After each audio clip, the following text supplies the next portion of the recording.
Latina TV en podcast presenta Voto por Venezuela.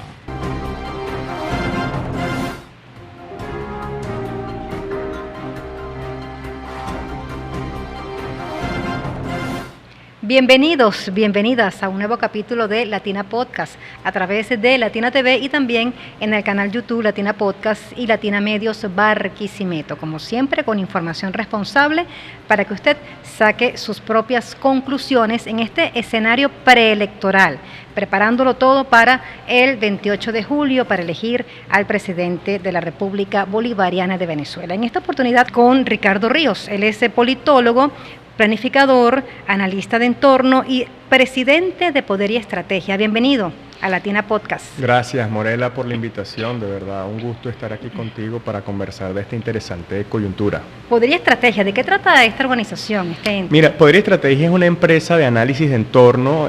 Hacemos distintos servicios, pero digamos, lo más conocido, quizás lo más popular, son las encuestas, muy además en boga en esta coyuntura.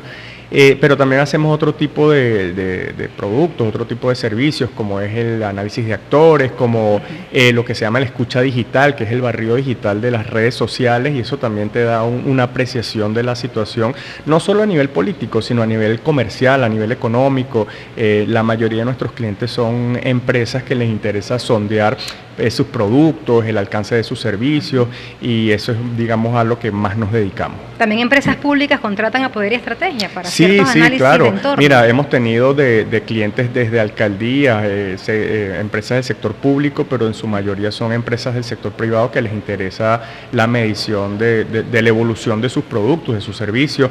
También a veces es un tema de la evaluación reputacional de la empresa. Por ejemplo, una empresa X quiere saber cómo está siendo valorada en las redes sociales. Si de repente presentan una crisis, nosotros le hacemos el dashboard de cuál es la situación que se está presentando. Eso es el análisis de entorno, es decir, no es solamente el tema político, sino es un tema más amplio que aborda lo económico, lo social, variables distintas. Marketing, todo por supuesto, exacto. El marketing de hecho, los estudios de opinión en buena medida, por lo menos desde el punto de vista de los clientes, es mucho más frecuente que te contraten por un tema de posicionamiento de marketing de una marca, valga la redundancia, que un tema electoral que es más bien coyuntural dependiendo del año que se esté viviendo, pues.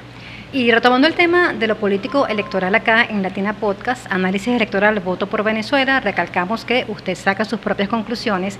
¿Cómo evalúas este escenario electoral previo a lo que será el 28 de julio? Mira, me parece que estamos viviendo una circunstancia especialísima, sumamente interesante. Creo que no teníamos un escenario de tanta expectativa política de cara a unas elecciones desde 2015. Digamos, creo que ha habido en los últimos 10 años y un poco más 4 elecciones que han sido de gran movilización, de gran expectativa. Las de 2012, Chávez-Capriles, 2013, Capriles-Maduro, 2015 la parlamentaria y ahora 2024. Digamos, las elecciones regionales de 2021, las elecciones incluso presidenciales de 2018 no tuvieron este nivel de expectativa, y eso creo que es algo interesante. Creo que yo valoro la importancia del voto como mecanismo de cambio político, como mecanismo de expresión política, y creo que es algo bien positivo que un sector mayoritario, digamos prácticamente total, de la oposición haya apostado por la vía electoral en esta ocasión. Creo que esto es una circunstancia muy positiva para el país, viéndolo desde el punto de vista global, sin caer en detalles de una serie de irregularidades quizás sobre el tema de la campaña por exceso en términos de quizás de uso de recursos públicos, otro tipo de señalamientos que se pueden hacer, pero desde el punto de vista global de los actores, creo que es muy positivo rescatar la vía electoral como mecanismo de cambio. Habla el rescate de la vía electoral por parte de la oposición. Sin embargo, hay una oposición que está dividida, ¿no?, en diferentes toletes. Hay una candidata una líder, digamos, se pudiera llamar de esa manera, ¿no?, que está inhabilitada, pero sin embargo hace campaña. ¿Cómo explicarle eso a los votantes? que quien está llamando a votar por la derecha en Venezuela está inhabilitada.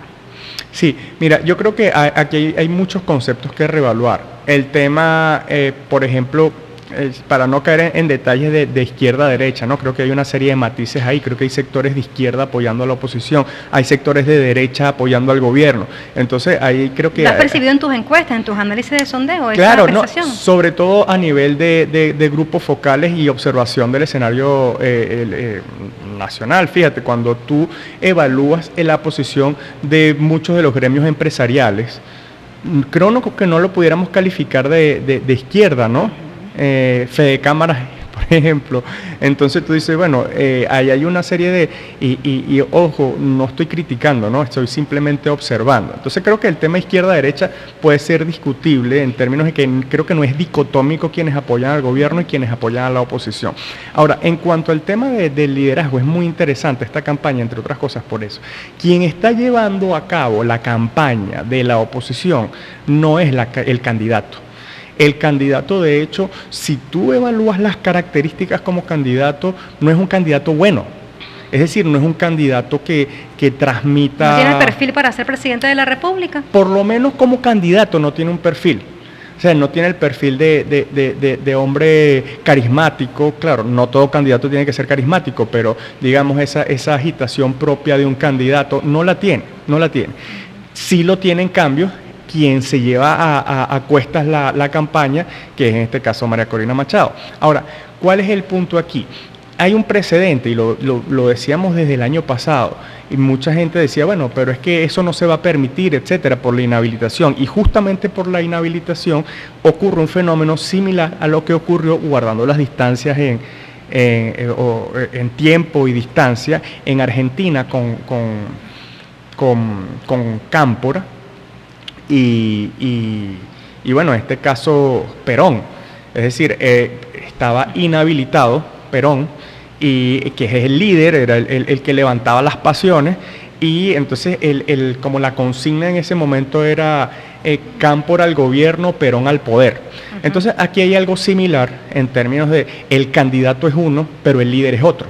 Entonces, ¿cuál es lo interesante de ese binomio? Que se ha convertido en, ayer decía Fernando Mírez en un artículo excelente, recomiendo que le den lectura, él decía que María Corina es la épica sin política y Edmundo González es la política sin épica. Es decir, es el hombre, es el embajador, es ¿cómo se llama? Experiencia política, pero no transmite esa épica. Y en cambio tenemos la líder política que es más épica, pero no llega a tener ese manejo político que sí tiene el otro. Entonces ese binomio, en vez de convertirse en un hándicap, se ha convertido en un empuje para la campaña. Pero un empuje con una inhabilitada, ¿cómo explicarle eso a los electores? Porque ni siquiera va a poder votar por la inhabilitada. ¿Qué va a hacer cuando vea el tarjetón electoral y no aparezca el rostro de esa figura política que lleva adelante la campaña de la oposición venezolana? Eso es lo interesante. Creo que eso es algo que se ha venido trabajando, lo que uno observa en la campaña. Por supuesto, seguramente habrá un segmento muy pequeño que no va a encontrar a María Corina Machado en el tarjetón y puede verse desorientado, pero es un segmento muy pequeño porque en la medida que ha avanzado la campaña, ha avanzado la comunicación y que ha sido muy criticado el candidato del Pendón, pero evidentemente si ella es la líder, es la figura conocida, tiene que posicionar el candidato que está apoyando, ¿no? Entonces eso creo que es algo, por lo menos en Venezuela, sin precedentes, pero que en vista de lo observado a nivel de estudios de opinión, que no vamos a comentar detalles porque ya estamos dentro del lapso que no se puede comentar detalles de los estudios de opinión, ha sido efectivo. Es decir, ha habido un endoso, cuando la oposición decide apoyar, o por lo menos la oposición mayoritaria, digamos, el conjunto Plataforma Unitaria María Corina Machado decide apoyar a Edmundo González, mucha gente dice, bueno, pero es que es un ilustre desconocido, y efectivamente era así. Tenemos la evolución histórica en los últimos 4 meses, ¿no? Entonces, sin embargo, el endoso fue altamente efectivo, y es lo que estamos observando ahorita. Entonces, ese elemento de inhabilitación, en vez de convertirse en un hándicap, se convirtió en épica, y eso ha logrado transmitirse a sus electores. ¿No podría traducirse en un engaño al electorado? Bueno, mira, el tema ha sido muy claro. Entiendo, la gente entiende, la gente sabe que María Corina está inhabilitada. De hecho, creo que el gobierno ha cometido una serie de errores políticos. ¿Por qué lo permitió? ¿Por qué permitió esa acción por parte de la oposición venezolana? ¿Te refieres al gobierno? ¿Por qué permitió? El gobierno, ¿por qué permite que una inhabilitada haga campaña? Bueno, porque es que no puede evitarlo. Puede evitar que sea la candidata administrativamente, digamos, pero no puede evitar que haga campaña. Eso es algo que escapa dentro de sus manos. Creo que el manejo que ha hecho el gobierno de la campaña ha sido muy torpe, en el sentido de la victimización. Mira, el venezolano en general, y eso es algo estudiado en distintas sociedades, pero en particular el venezolano está con la víctima. Entonces, el gobierno... ¿Quién es la víctima actualmente en Venezuela? El gobierno ha hecho un esfuerzo narrativo por victimizarla. Cuando, por ejemplo, hace que para donde ella va, cierra un negocio. ¿Eso a quién afecta? ¿A quién afecta no solamente desde el punto de vista operativo, sino desde el punto de vista narrativo? Desde el punto de vista operativo, afecta al pequeño comerciante que le brindó un servicio a una ciudadana o un ciudadano X. Pero afecta desde el punto de vista político al gobierno, porque está diciendo, mira, es que está, ¿cómo se llama?, afectando esta persona, quien está cerrando el negocio es el gobierno. ¿Por qué lo está cerrando? Entonces, victimiza al comerciante y victimiza, en este caso, al liderazgo de Machado. Entonces, eso es algo que, independientemente si uno puede evaluar la trayectoria del político, si te gusta, si no te gusta, pero el manejo comunicacional ha sido, a mi juicio, errático en ese sentido. Y en cuanto, en una oportunidad leí una entrevista que le hicieron en un medio impreso reconocido acá en la región, que actualmente creo que es digital, ¿no?, donde el candidato formal que aparece en el tarjetón, Edmundo, manifestaba que el paso de ser un candidato de etapa a ser un candidato del frasco. ¿Por qué? Porque inicialmente fue convocado para proteger una tarjeta en lo que es la boleta electoral. Luego, con el pasar de ciertas situaciones, particularidades allí por parte de la inscripción de los candidatos, bueno, tomaron en cuenta y lo dejaron como candidato, que él ni sabía que iba a ser candidato a la presidencia de la República de Venezuela. ¿Qué tan positivo o negativo sea esto, esta impresión de candidato de etapa para ser el candidato del frasco? Sí, eso creo que es algo extremadamente... Para él fue una sorpresa que lo nombraran candidato a la presidencia de la República, manifestó en esa entrevista. Sí, es que mira, me parece que es algo muy curioso. Esta campaña va a pasar a la historia para analizar muchos aspectos, ¿no? Cuando a principios de año había la expectativa que Machado podía ser habilitada, pero se sabía también que era posible que se extendiera su inhabilitación. Entonces, había quienes especulaban a nivel de estudios de opinión que el endoso de Machado, digamos, de su caudal político, era efectivo y 100% a quien sea, a cualquier, incluso a un desconocido. Lo que nosotros habíamos evaluado es lo que llamamos el incógnito. Entonces decíamos, bueno, si esta persona le da el apoyo a un candidato desconocido, ¿usted lo apoyaría? Y la gran mayoría decía que sí. ¿Qué sucede?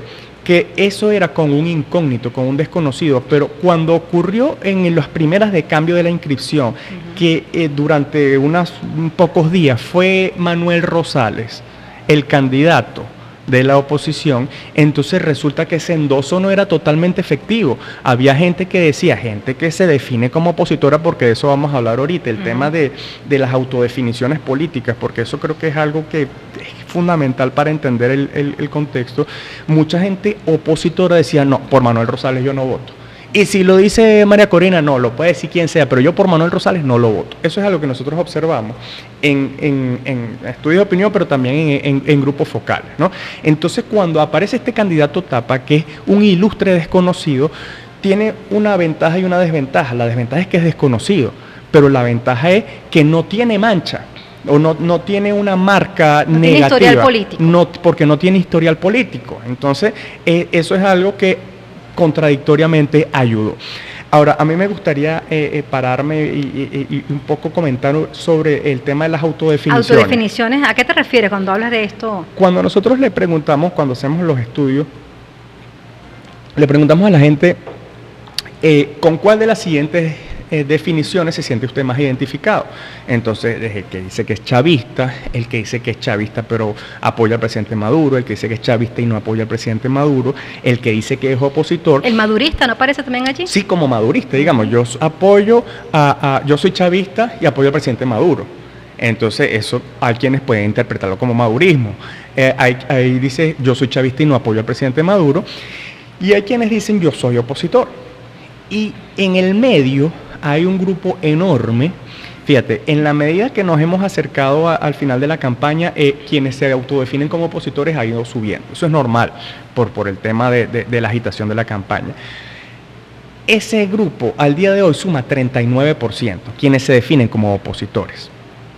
Entonces, pero cuando tú refieres, no me identifico con ninguno, ¿no? O no quiero saber nada del tema, gente que en realidad sí tiene una posición pero no quiere expresarla, o gente que no se identifica ni con el chavismo ni con la oposición. Entonces, en un segmento grande de eso está apoyando la alternativa opositora. Entonces, ¿por qué? ¿Por qué si tú no te identificas como opositor estás apoyando a la alternativa opositora?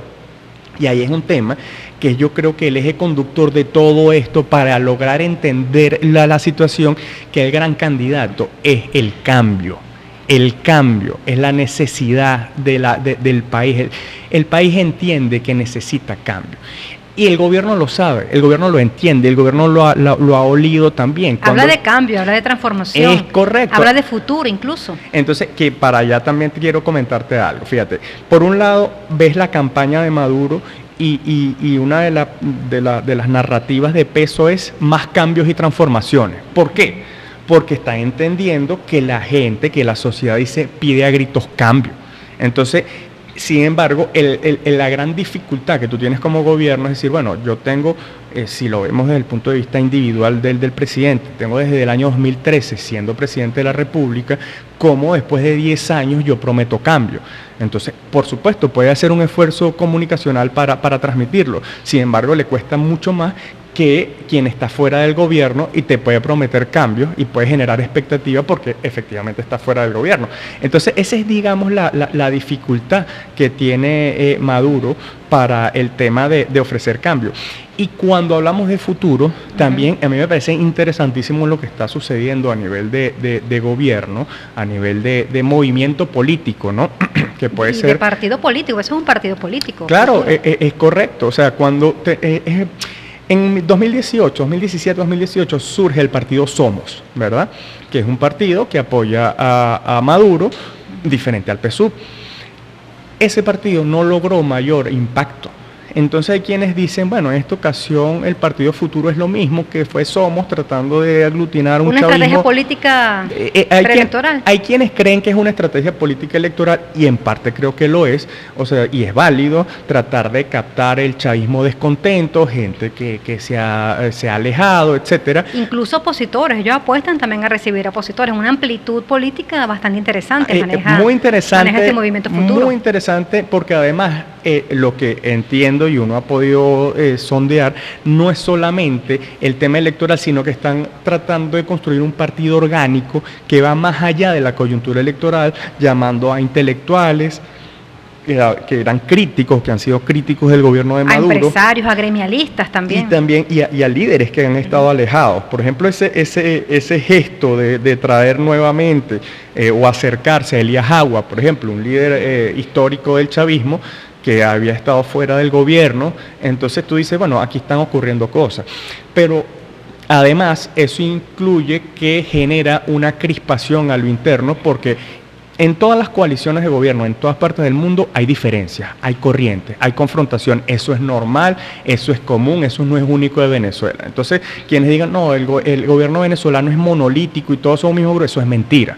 Eso es mentira, pero no es una cosa exclusiva de Venezuela. Tú analizas el Partido Republicano, el Partido Demócrata, por algo tienen primarias, ¿no? Porque tiene cada uno sus corrientes, que es además una de las cosas que ha podido hacer el gobierno. Ahora es como partidos dentro de los partidos. Sí, algo así. Corrientes, posiciones, liderazgo, que es una de las cosas... Y es válido y es necesario además. Por supuesto. Para impulsar mejor la organización como tal. Es una hegemonía dictatorial que además no quiere decir que no haya diferencia, Corea del Norte, etcétera. Lo que pasa es que no se expresan. En donde creo que estuvo el error, un error estratégico.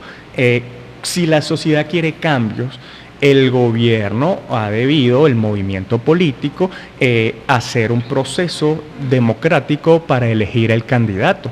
Eso hubiese refrescado mucho más al chavismo y habría permitido ofrecer la posibilidad de cambio desde una perspectiva más fresca. Es decir, mira, aquí tenemos el mismo movimiento político que está proponiendo un candidato diferente y puede administrar el cambio siendo gobierno. Ahora están apostando a lo mismo, en buena medida con el movimiento futuro, pero ¿y cómo queda el PSUV? Entonces ahí va a haber bueno, y está ocurriendo, unas diferencias que pueden llegar a ser estratégicas. Entonces ese es un proceso interesante que también puede generar una dinámica de cambio a lo interno del gobierno. Pero no hay dudas, Ricardo, según lo que tú analizas en tu entorno, en tus trabajos serios, políticos y responsables, no hay duda de que el Partido Socialista Unido de Venezuela sigue siendo la primera fuerza política de Venezuela. Cuando lo ves como partido, sí. Es decir, el partido que es más grande, con mayor intención de voto como partido, es con el una PSUV. máxima organización, además. Sí, y una movilización efectiva cada vez que llama campañas, cada vez que llama actividades electorales, incluso con otros no partidos, electorales. sí, pero si lo comparas con él mismo, ha venido perdiendo fuerza. Es decir, cuando tú analizas los números de 2012, de 2013, de 2015, de 2018, de 2021, tú ves que viene decreciendo. Entonces tú dices, sí, si lo comparas como organización política con otras organizaciones de la oposición, tiene músculo. Y en buena medida ese músculo también es porque tiene el pulmón del sector público, del financiamiento público. Eso es una realidad. Ahora, también es cierto que ha venido y tiene perdiendo... también un poder popular organizado, hay que reconocerlo también. Claro, pero ¿qué es lo que pasa? Cuando tú has venido erosionando la popularidad, ese poder popular se ha ido desmovilizando. Cuando tú tienes muchos menos votos en 2021 que lo que obtuviste en 2013, quiere decir que ese poder popular, por más organización que haya, está descontento, está desmovilizado. Y ahí entonces entramos a analizar por qué está desmovilizado. Y hay dos factores, y que vamos a un tema muy polémico. Mira, nosotros como sociedad hemos vivido una catástrofe económica. Pocas, de hecho ninguna de las que hemos estudiado hasta ahora, desde la Segunda Guerra Mundial para acá, en ningún país del mundo, ni siquiera en guerra, ha caído 80% del Producto Interno Bruto. En un país que caiga 3, 4, 5%, eso es un cataclismo. Nosotros hemos caído 80% y eso ha generado que se haya ido el 25% de la población. Eso es una catástrofe. Entonces, claro, ahí viene toda una discusión, dice, bueno, pero es que las sanciones, entonces, por supuesto. El bloqueo. Por supuesto, sí, las sanciones, ¿no? Las sanciones, entonces, pero tú dices, sí, sin duda alguna, es terrible, ha sido terrible las sanciones para el país. Pero si las sanciones son la razón de la caída del PIB, tú dices, bueno, vamos a irnos a sociedades que son decanas en sanciones, a Irán, a Rusia, a Cuba. Pero sobre todo Irán y Rusia, tú dices, bueno, tienen mucho más años, con mucho más sanciones, y su Producto Interno Bruto no ha caído de esa manera. Entonces hay una responsabilidad del gobierno, por supuesto que la hay. Entonces la gente común dice, no tiene que hacer todo este análisis, simplemente dice, mira, mi sueldo es de $3, no puedo vivir con eso, me tengo que ir del país.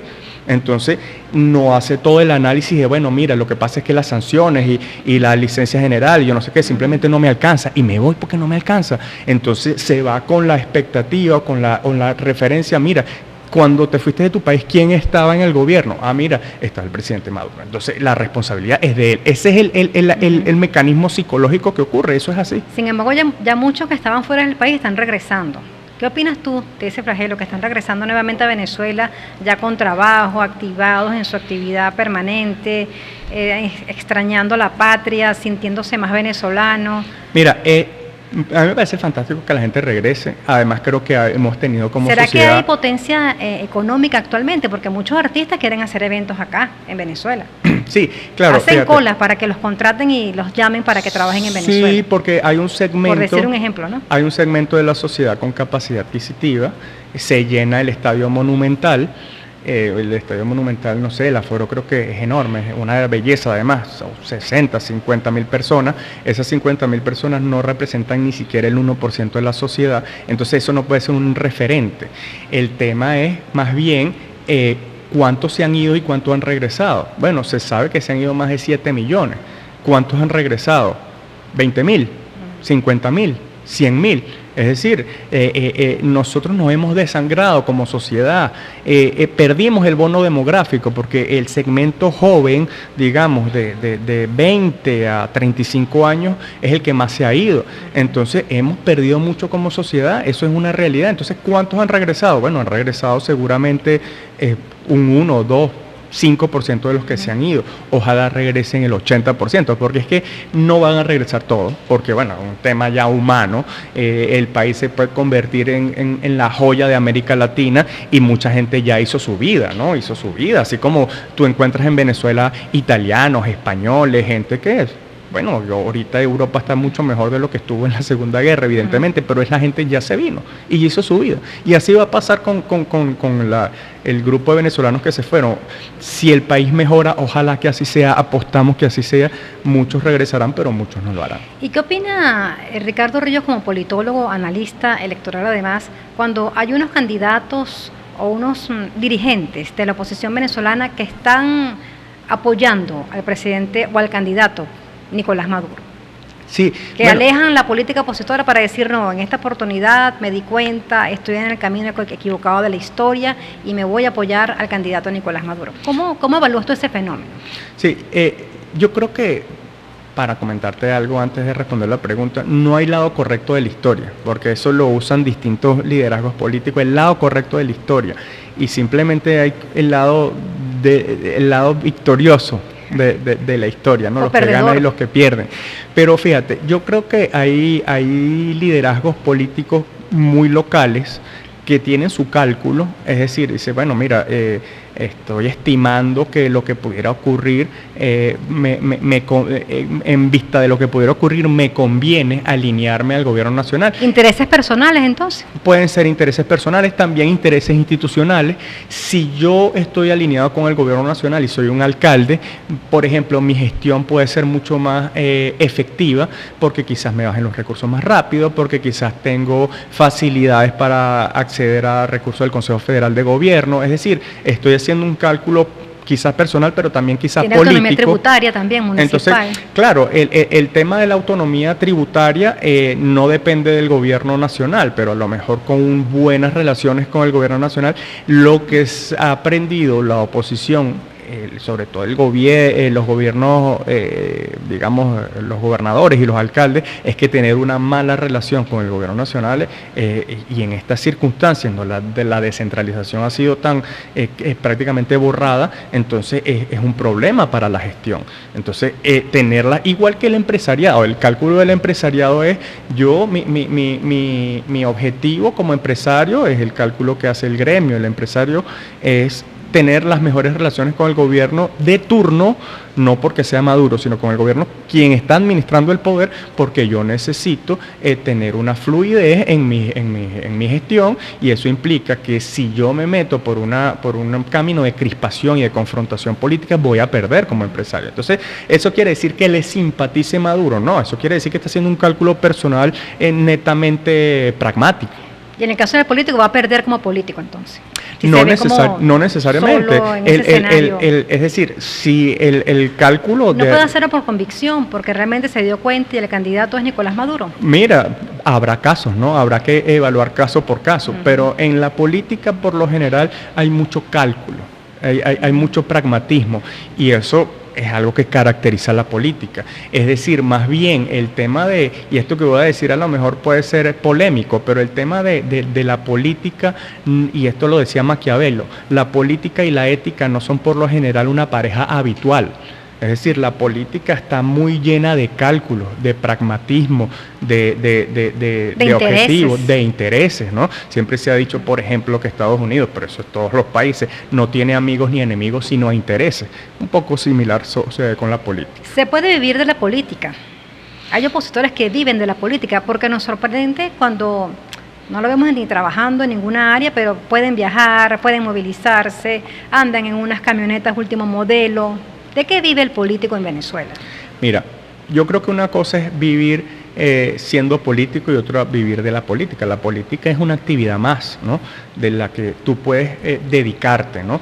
Y vivir de, claro, ¿por qué no? Fíjate, vamos a hablar en términos de lo más general a lo más específico. Por ejemplo, un partido político es una organización que tiene sus militantes, que tiene sus cuadros, necesita una persona dedicada a la política y el partido le puede dar un estipendio, el partido le puede dar un apoyo, incluso el partido le puede dar un sueldo. Eso es normal, eso ocurre, así funcionan los partidos políticos. Los imperios también, así dicen, ¿no?, que los imperios financiaban a la oposición venezolana. No, pero ya voy para allá. Uh-huh. Entonces, el tema, porque te digo, no quisiera que transmitir la idea que política es igual a corrupción. No necesariamente tiene que estar ligado así. Hay gente la gente tiene que comer, la gente tiene que vivir. Entonces, que un partido político financie y apoye a sus máximos cuadros es normal. Ahora, lo que no es normal y hay que criticar es el tema que se ha normalizado de la corrupción. Entonces, ¿cuál es el problema? Que el problema de la corrupción no es de persona, no es ni siquiera de color político. Es decir, tú tienes... y te voy a hablar de los dos sectores. Tú tienes a la oposición y el máximo y mejor ejemplo es el gobierno interino, ¿verdad? El mal llamado gobierno interino, que hay los casos de corrupción son evidentes, ¿verdad? Que administraron, digamos, si administraron 100, sobre ese 100 hay unos hechos de corrupción, una serie de hechos de corrupción. Uh-huh. El gobierno nacional ha administrado 500.000 millones, porque esa es más o menos la proporción, porque el gobierno nacional ha tenido acceso a muchísimos más recursos, porque es el gobierno nacional de verdad, y ha habido casos de corrupción. Bueno, hablemos nada más de Tarek El Aissami, ¿no? Entonces yo no creo que se trate de que si aquellos son corruptos y estos no. No, obviamente tenemos casos de corrupción en ambos casos. En ambos lados. Entonces, ¿de qué se trata? Se trata de las instituciones. Cuando el mal llamado gobierno interino hace la jugada que hace, ¿cómo tú pretendes que eso no derive en corrupción cuando no hay instituciones? Eso no tenía ninguna instituciones. Cuando no hay controles. Pero no hay controles. Entonces, pero tienes acceso a recursos, pero sin control. ¿En qué iba a derivar? En corrupción. Porque si tú tienes las instituciones reales del gobierno nacional y con todas las instituciones que hay, con toda la Contraloría, hay casos de corrupción, entonces tú dices, y cuando tú señalas camionetas, etcétera, bueno, ese mismo juicio cabe para ambos lados. Tuve gente que era ayer un concejal en bicicleta y hoy anda en una Forerunner y puede ser del color que tú quieras. Entonces tú dices, bueno, ese caso aplica no para la oposición, no para el gobierno, aplica para los dos. Para todos. Y en el caso de resultados electorales, ¿tú respaldas el hecho de que se respete la voluntad popular independientemente cuál sea el resultado del 28 de julio? Mira, lo más importante es lo que acabas de decir, que se respete la voluntad popular. O sea, creo que, porque se dice, no, mira, nosotros no vamos a permitir que vuelva la oligarquía, nosotros no vamos a permitir, no es que vas a permitir, no, lo que hay que permitir que se exprese el pueblo y que se respete la voluntad popular, la que sea. Entonces aquí viene un tema de credibilidad y esto es clave, quizás lo más importante de todo esto que hemos conversado es el tema credibilidad. A las instituciones les toca ser lo más transparentes posible. El CNE tiene una gran ventaja como infraestructura electoral, que muy pocos países lo tienen, que es la publicación de resultados por estado, por municipio, por parroquia, por centro y por mesa, y que tú puedas ver, meterte en la página y dices, bueno, mira, en las elecciones del año 2021, en la parroquia Santa Rosa, en el centro electoral tal, votaron tantas personas y tanto. Eso es una cosa fantástica, pocos países lo tienen, pero nosotros tenemos un detalle, en 2 ocasiones eso no se ha publicado. 2017 con la Asamblea Constituyente, 2023 con el referéndum del Esequibo. Entonces quedan dudas, y es lógico. Entonces, lo más saludable para el país es que se publiquen los resultados, se den los anuncios y en breve se publiquen los resultados y ahí salimos de dudas. Si dado caso que gane el presidente, el candidato, Nicolás Maduro, ¿la oposición tildaría eso de una imposición o respaldaría ese triunfo nuevamente de la Revolución Bolivariana? Mira, ¿cómo lo calificaría? Yo creo que esas son preguntas que hay que hacerle a cada uno de los actores políticos. Creo que o esperar ese momento de resultados electorales. pero es lo que preguntas es muy importante, porque insisto en el tema credibilidad. Vámonos a 2013, Maduro Capriles, esa elección fue cerrada, ¿no? Capriles no pudo demostrar que él hiciera un fraude, ¿no? Que ha sido uno de los errores históricos en muchos momentos de algunos grupos de la oposición, que era desacreditar la institución del voto. Error garrafal, porque entonces tú desacreditas la institución del voto hoy, pero pides el voto mañana. Entonces esa inconsistencia... Hoy confías, pero mañana no. Entonces esa inconsistencia le ha pasado factura, por supuesto que sí. Entonces, ¿cuál es el punto ahora? Bueno, el tema allí es de credibilidad. Volvemos a 2013, no pudiste con acta en mano demostrar que perdiste o ganaste la elección. Entonces, si tú vas a cuestionar los resultados, tienes que demostrar que efectivamente tú ganaste. Entonces, si tú dices, aquí está acta en mano, ganamos, y el CNE dice otra cosa, y el CNE publica el resultado mesa por mesa, entonces tú dices, no, aquí transparentemente hubo una victoria, y tú estás mintiendo. Ahora, si yo estoy mostrando la evidencia, y tú no estás mostrando la evidencia, el que no muestre la evidencia, ese es el sospechoso. Claro, por supuesto. En este caso esperemos que se respete, ¿no?, el resultado que se genere el día 28 de junio. Lo más importante es que todas las instituciones y todos los factores políticos respeten la expresión mayoritaria de la voluntad popular. ¿Coincides con eso de llamar al voto por la paz? Sin duda. O sea, nosotros como país, yo no sé si tú recuerdas en el año 2002-2003 que había una crispación política. La diferencia con este momento es que eran bloques similares, de tamaño similar, y había muchísima polarización, y hubo un par de marchas que se encontraron, y entonces había mucha expectativa. ¿Qué va a pasar? Esa gente se va a matar. Entonces se cruzaron en la autopista del Este, ¿y en qué terminó eso? En un juego de futbolito, el famoso futbolito de Santa Fe. Eso fue en el año 2002 o 2003. Es decir, nosotros tenemos voluntad de paz como país. Lo más indeseable que pudiera ocurrir es una confrontación fratricida. Nosotros no tenemos diferencias religiosas, raciales, de idioma, somos la misma gente, entonces no tiene esto por qué terminar, como han dicho algunos actores políticos, en baño de sangre. Sí. Hay que rechazar incluso los llamados y los comentarios de violencia. Sí, los discursos de que probablemente se genere ciertos actos irregulares. Exacto, y sobre todo como autoridad tú no puedes decir que puede ocurrir un baño de sangre. No deberíamos. Así es. Ricardo, tengo entendido que en su oportunidad laboraste en la administración pública. ¿Cómo fue esa experiencia de trabajar para el gobierno bolivariano? Mira, yo estuve en el gobierno, siempre lo dije, hasta el año 2014, primero en Caracas, después aquí en Barquisimeto.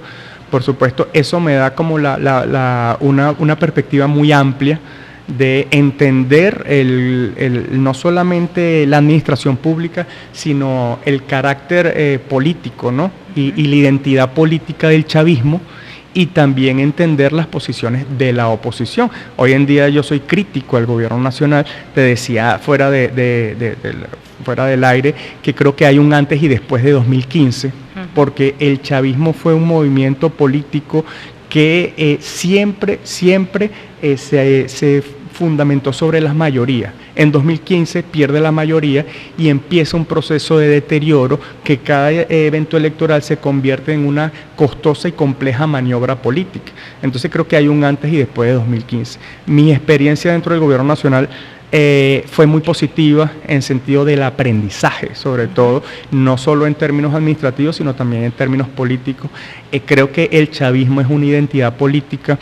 También creo que ha sido una etapa del país y creo que con el chavismo puede ocurrir lo que ocurrió con el peronismo en Argentina, que una vez que se extingue el líder, que es Juan Domingo Perón, el peronismo se va abriendo y al día de hoy se convierte en un abanico que va desde los piqueteros de la extrema izquierda hasta la derecha neoliberal con Menem en los años 90, principios de 2000. Entonces con el chavismo creo que ocurre algo similar. También hay que señalar que la gestión de Maduro en términos de número ha sido muy dañina para el chavismo y ha hecho que el chavismo pierda muchísima base política. Sin embargo, el chavismo es una identidad política que, y esto es otra cosa que hay que entender, aunque sea minoría, es quizá la minoría más sólida desde el punto de vista de identidad política y va a seguir siendo parte del mapa político de este país. Grato conversar contigo, Ricardo, en el Latina Podcast, Análisis Electoral, Voto por Venezuela. Gracias, Morela, por la invitación. Nos toca tomar el café. Claro que sí. Y puedes repetir también. Gracias, Morela. Llegamos al final, amigos. Gracias a ustedes por estar allí. Recuerden sintonizarnos en Latina TV y también en el YouTube, Latina Podcast y Latina Medios Barquisimeto.